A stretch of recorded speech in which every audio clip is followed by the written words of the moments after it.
Welcome back! I'm Professor Zany, and I promise this will be smarter than you expected and weirder too. I may look crazy, but trust me, science is even crazier.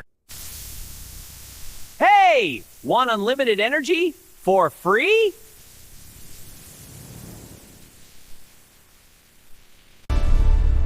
The sun sends more energy to Earth in 1 hour than we use in a year. And guess what? We can already use it to power homes, cars, everything.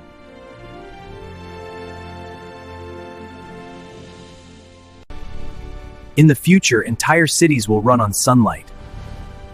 Yeah, no bills. But here's the problem. We're still addicted to fossil fuels.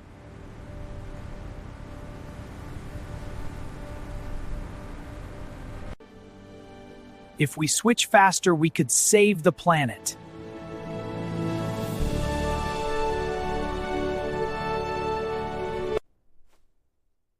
So tell me, why aren't we doing it already?